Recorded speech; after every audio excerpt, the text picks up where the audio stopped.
Hello, everyone. Oh, there we go. Hello, everyone. Welcome. It's Thursday. It is the watch party of Dot Hack Sonic episodes 12 through 14. As per usual, the watch screen is provided for those who want to join us and watch with the episodes. Give me a minute. There it is in the chat. So just come on by if you want to watch with us. Lots of crazy shenanigans have happened in the last three episodes. So now it's really going to pick up on episodes 12 through 14. Anyway, guys, without any further delays, we are going to get going.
Hey, that's okay. Blood plus, totally understandable.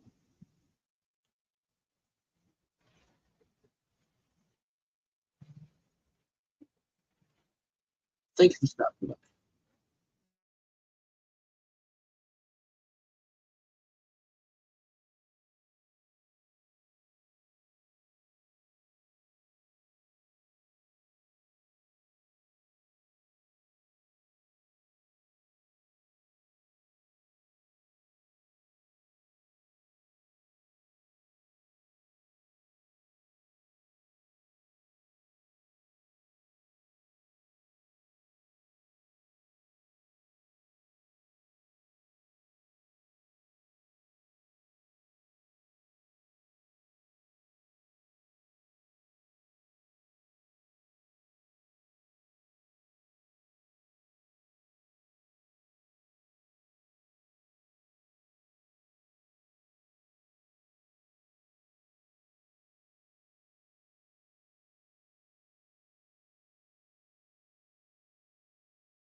Oh.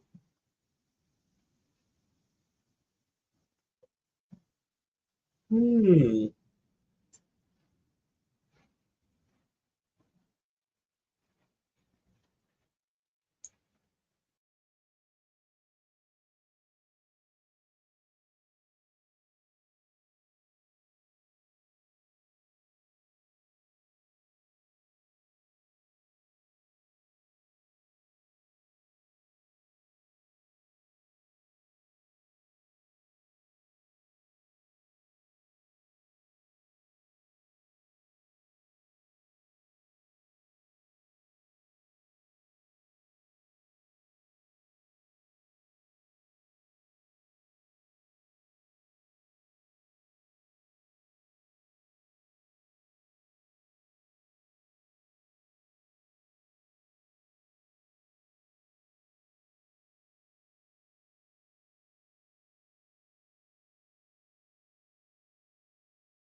So that was pretty easy to figure it out.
Because hella.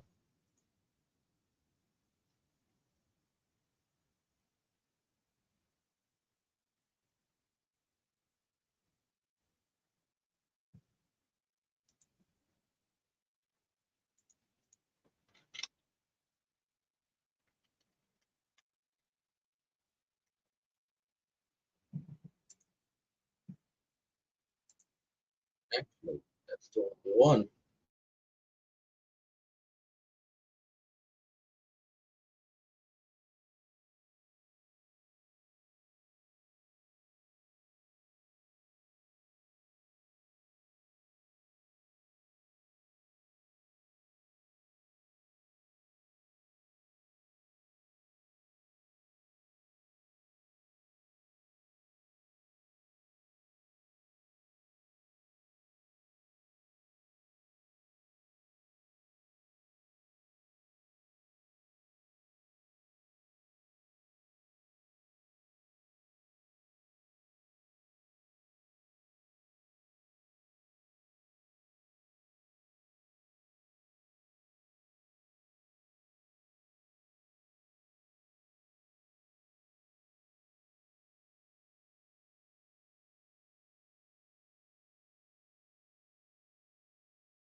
Oh, oh, oh, the gate's red.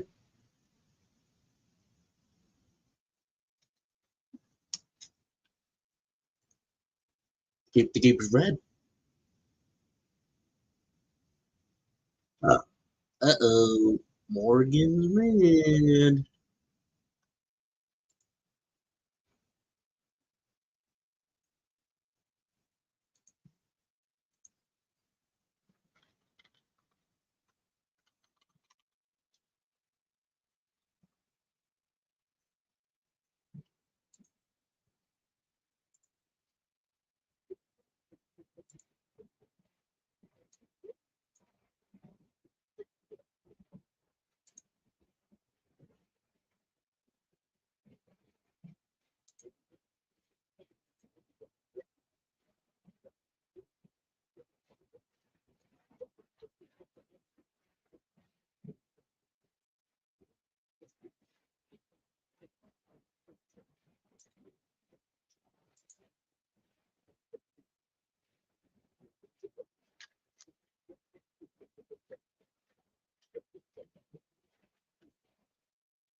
What the hell are you climbing me up for? I'm gonna die.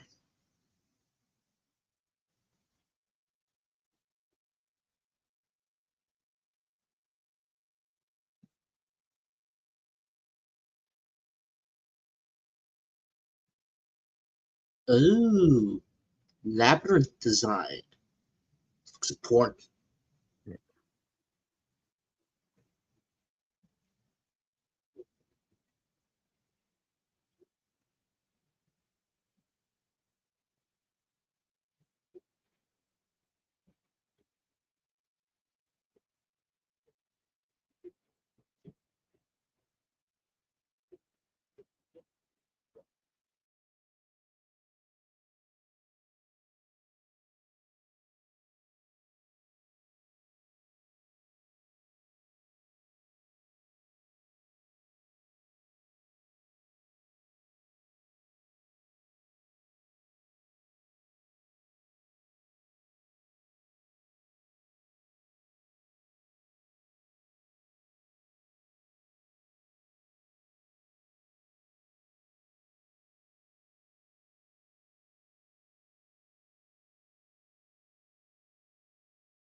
Yep, that's him.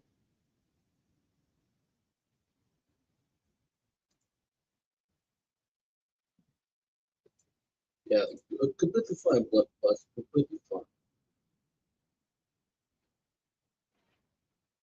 Have a good night.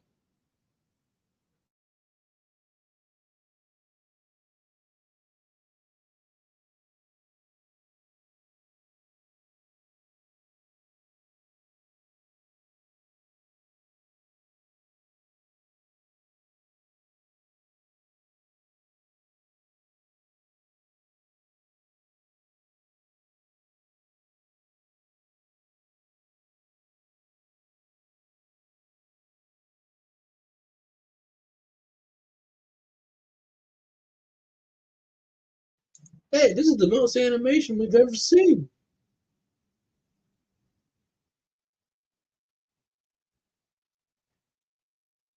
Idiot, they always look down.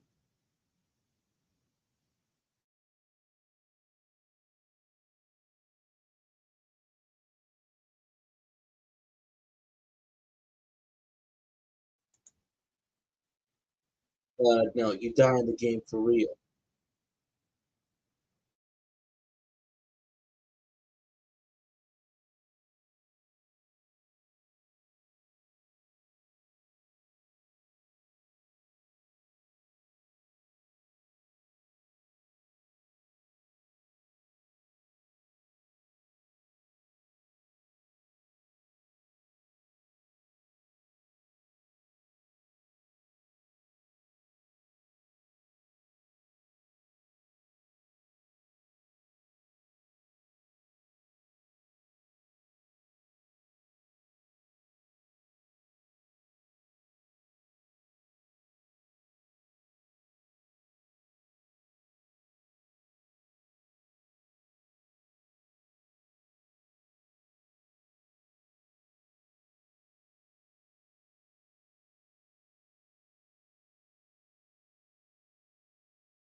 You're in anime. You're in a video game. Evil is the word.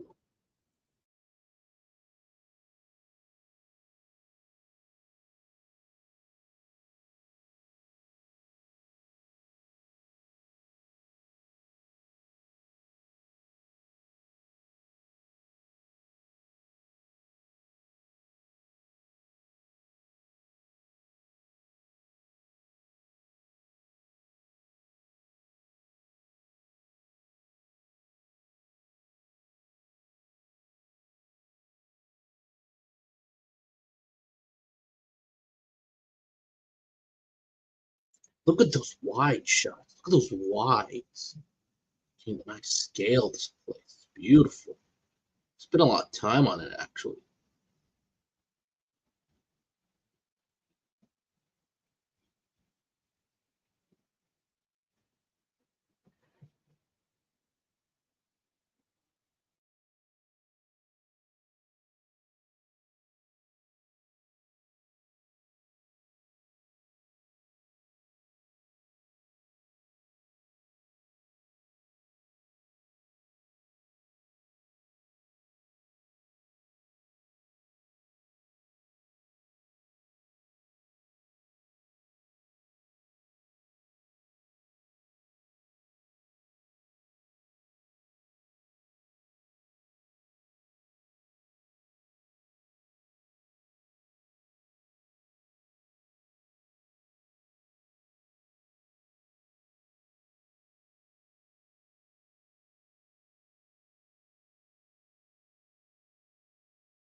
Okay, so I all almost I'm gonna spat. say before I bounce, Morgana is mad.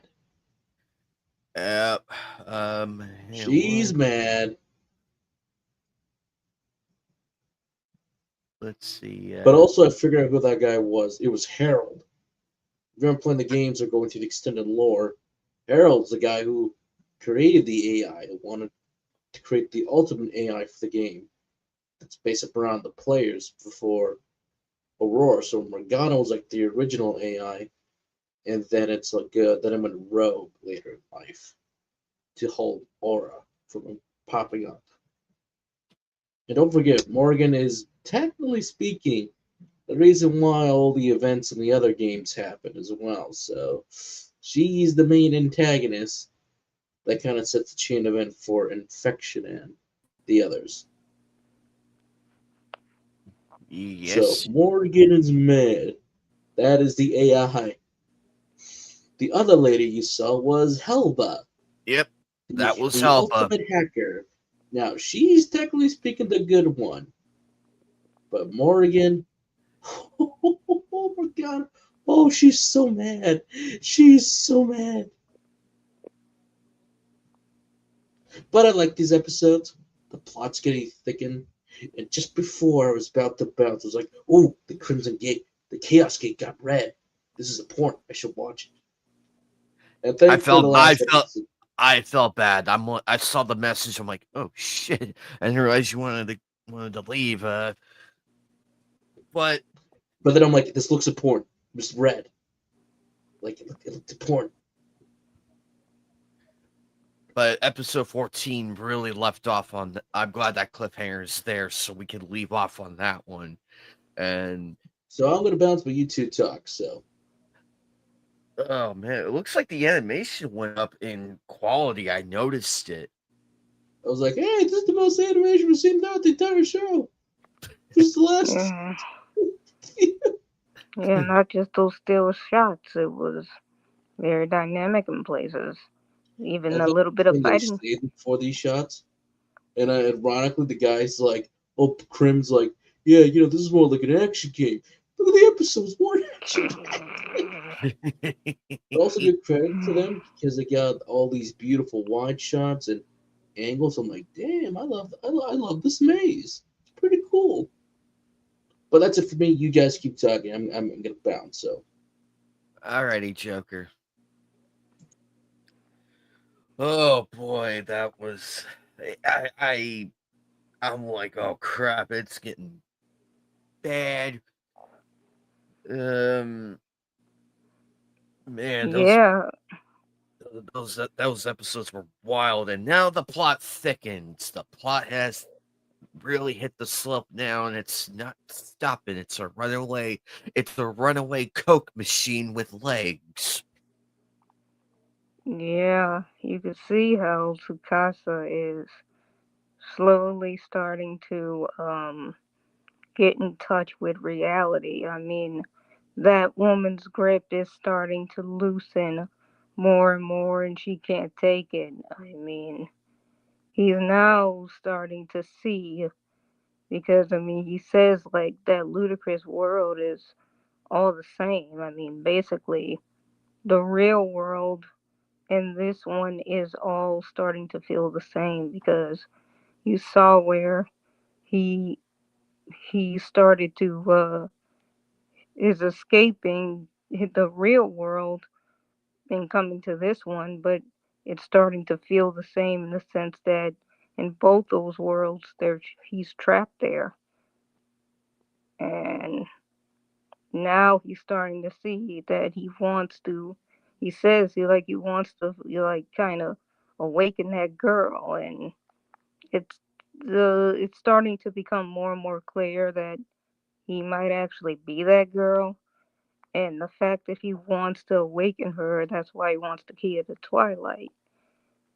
That in a way kind of exposes the fact that she is he is starting to have a willingness to live, like he's not running away from that world now. He actually wants to break free because he is now understanding that the world that he thought was going to be somewhat his paradise is becoming a little bit more now like a hell now. So this is Tsukasa realizing that this is something that is oppressing him. So breaking free from that world is part of the reason why the guardian or whatever this thing is that's encapsulating him is sort of now revolting against it. It's almost like she's having somewhat of a that temper tantrum that's going on when they're in that space now, that and somewhat this hidden place that they find themselves in now. You can see where that she's sort of like kind of revolting because she just is losing control of the situation, losing control or her grasp on Sukasa. Oh, absolutely. And and the further they go down it's a rabbit hole indeed. Was so that's why I love the Dot Hack series, because it's so thought provoking and how deep the actual lore is. It's like you figure out one thing and then it's like breadcrumbs. It's a bread trail to many things. The mysterious message board, that guy who looks like he's been literally latched into a chair, um, Yeah, and everything in between. I can't imagine the process of going through all that. Oh my lord! I'm like, you could not pay me enough money to be in a character like that, and and uh and seeing the eye open, I forgot how vast when you remove the fog and everything from the Hugratz Cathedral, it's vast. I forgot how vast it was. I'm like, Jesus Christ, you could see you could see the edge of the universe from here. Uh, yeah, I and forget how many times the Twilight Eye opens though. I mean, I wonder if that was just pertained to here, because I can't remember for the life of me for the other ones. But go ahead, Jasmine. yeah. I'm not really sure what exactly the Twilight Eye is, but my theory is when they were in that place, and you can remember when Bear was talking about how you know his palms were sweaty, and even Mimiru was scared, like she was feeling real fear, and it was feeling like they was caught in between something that felt like reality. And my theory was that basically wherever the Twilight Eye is, it's like right on the brink or the edge of immersion in reality. But I mean, that's just where my thought process was.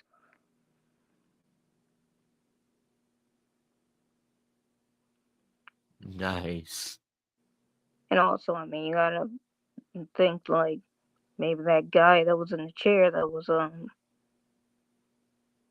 key of the Twilight. I mean, he was talking about like how he failed as a father, and he wanted to make this thing tangible for them.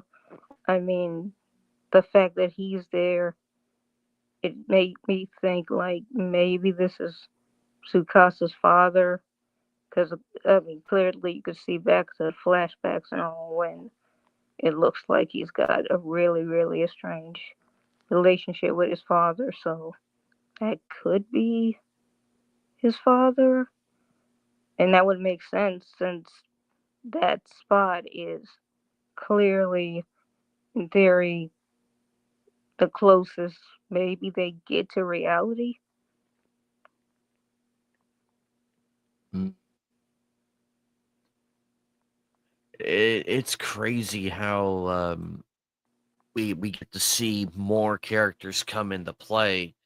Seeing Helba again, that was really cool. That was her initial design, and then I think there are other iterations of it later on.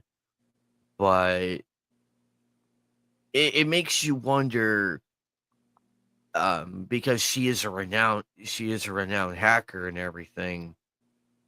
Sometimes you gotta wonder where the loyalty lies.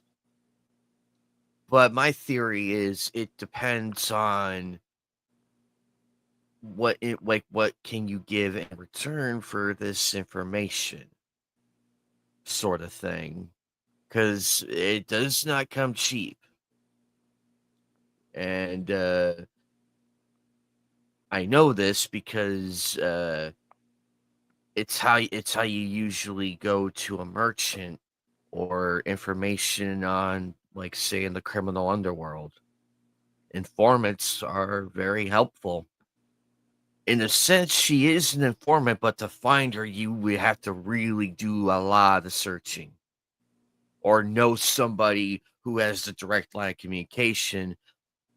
Unfortunately, Sora is that informant, and as big of a chuckle fuck as he is, it's like he's our only lead to this person. Let's tolerate him for a little longer in that Yeah. sense. But it that I that labyrinth reference, like how it's all laid out and everything. That was a beautiful callback to the movie The Labyrinth. That was a beautiful callback. And seeing all those platforms and everything, I'm like, I would probably be an old man by the time I find the actual door I'm looking for. Yeah, But for real. it's a crazy conundrum though, and Morgana is scary. She is scary when she's angry, and the cat persona really, the duality of that character it really shows when that character is angry. Like the complexion is different. Like the fur is actually glowing. I noticed that, like with the cat ears and everything. I noticed the glowing of the fur and everything. I'm like, yep, that's pissed off energy right there. That is pissed off energy. Um, but all in all, these episodes, I think we're on the slippery slope now. It's really gonna kick the massive overdrive by episode 15 through 17, and Tsukasa is out, like gone, and everything. By the way, that programmer, I believe that was Harold. I believe that was him. That was the guy who made the whole game world and everything. Yeah. In a sense, he is like Ovan in a sense, but they are vastly different characters. When you compare the two, the differences there. And it's so funny how how something this massive comes from one guy or one person. And I'm like, You're talking about the guy in the chair, right?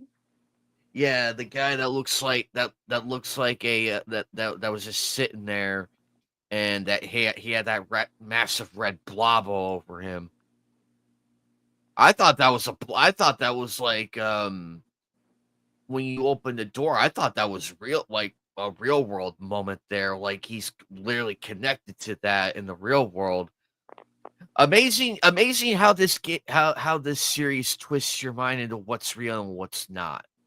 It's amazing how it does that, because that whole area, that space, you could go on forever with that, and you won't even find an end.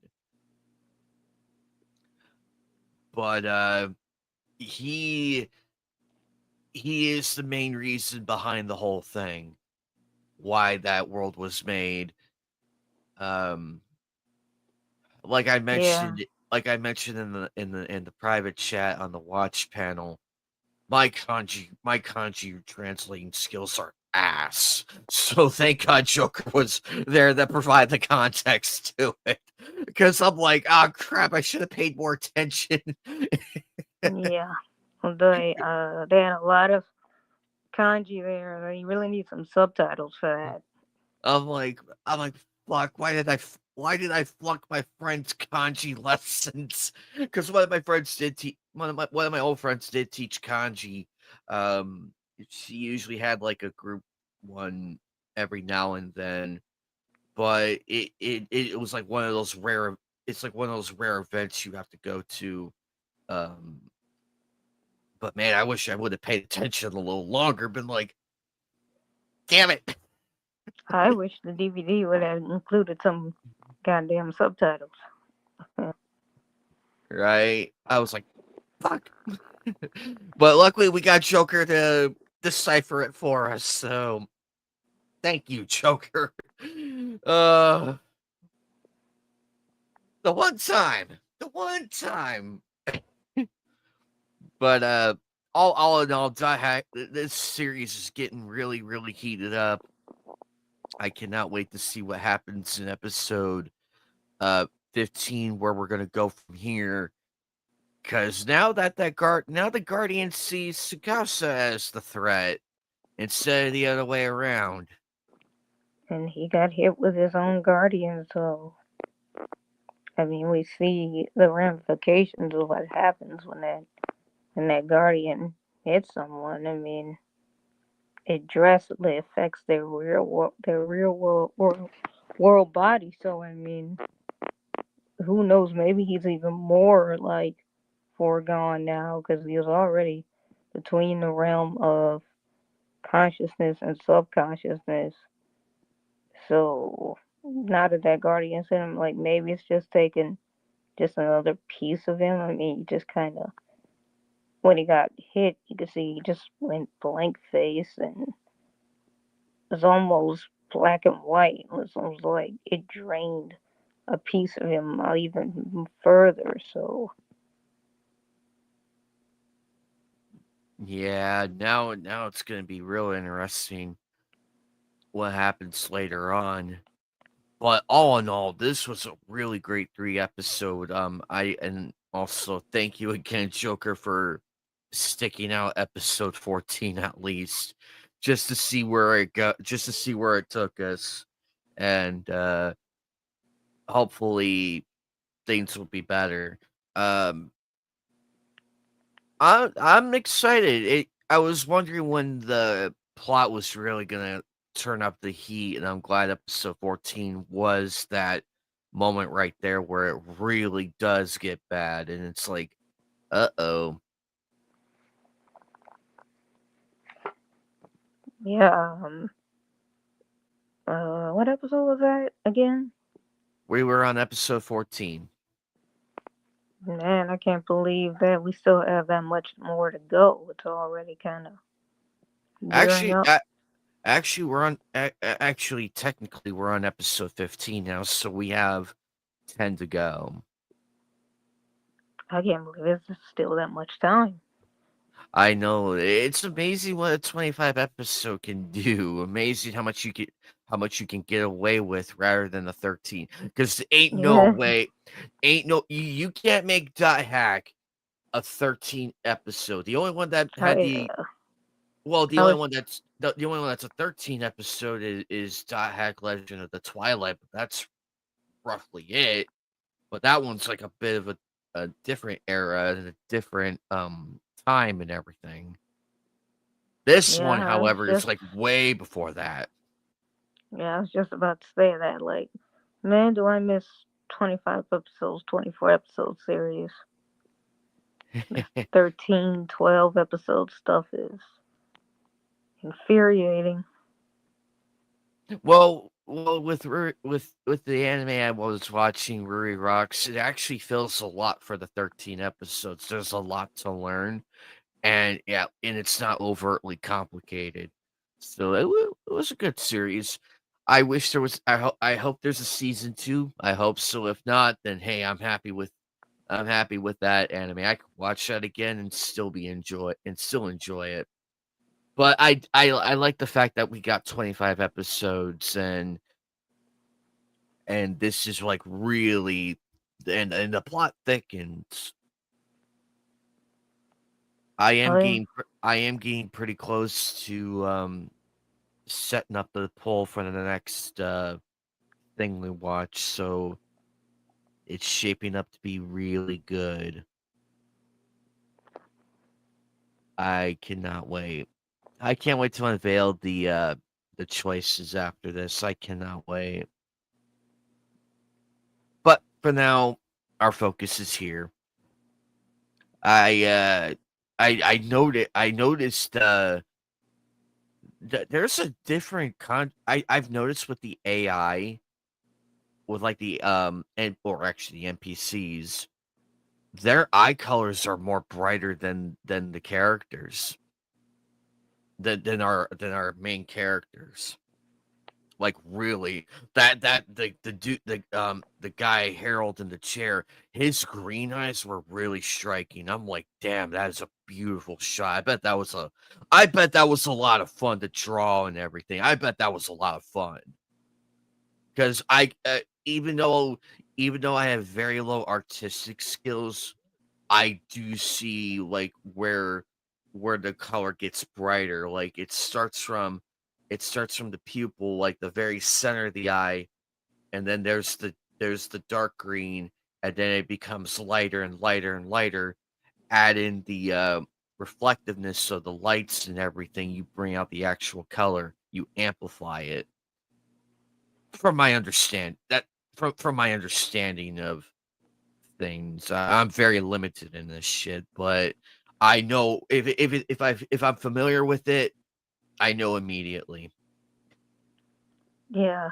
The eyes are very vibrant and they pop. But as just a contrast with the blank dullness of his face, his hairstyle, the color of it is very He, diluted. But I love how it kind of just flows freely throughout the air. Mm. he reminds me of the G Man from Half Life. He reminds me of the G Man because his eyes too were like very striking green. Like they were even in a PS2 format. That was still intimidating as fuck.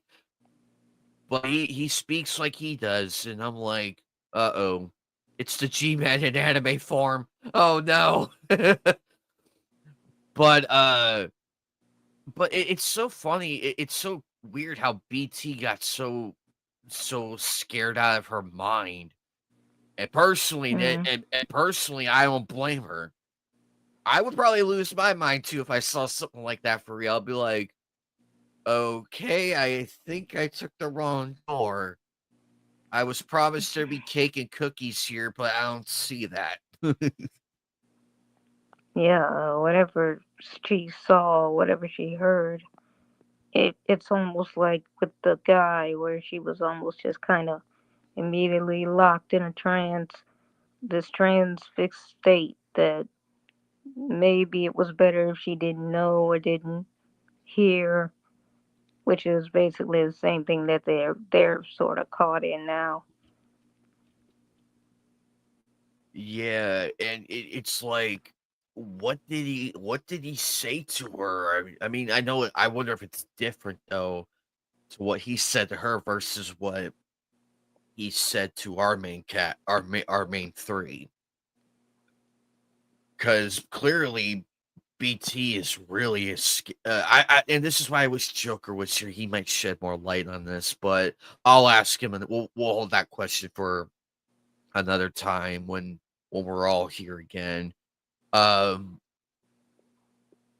I noticed the animation upgrade. I noticed it. I'm like, a lot of things are more vibrant. there's more there's like more wide shots of everything to sell the scale of the place, and the characters look a lot more animated. Because if you watch it from the first episode and then a few episodes on, and then including episodes 9 through 11, and compare it to this one, the difference is striking. It's like, damn, they must have really gotten a big budget upgrade.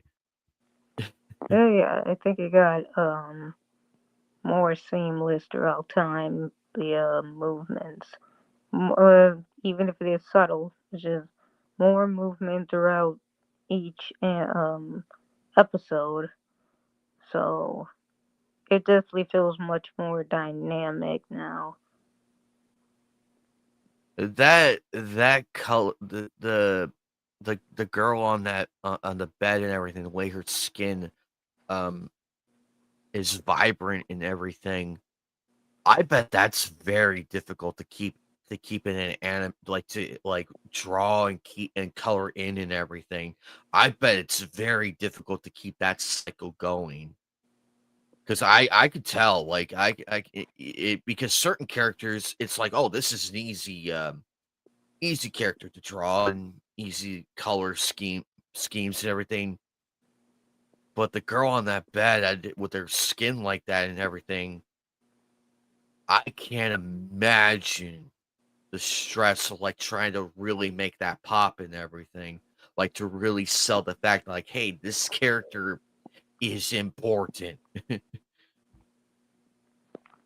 Yeah, she's constantly in movement. There's all movement all around her because you could see she's constantly floating, and you have the vines that are always gripping at her or slowly uh loosening up, like in that scene where Sukasa was talking about the Little Mermaid reference, and that basically being like him, and showing that, yeah, it's, even though the mermaid wanted that, she found out that the world wasn't as pleasant as she would have liked.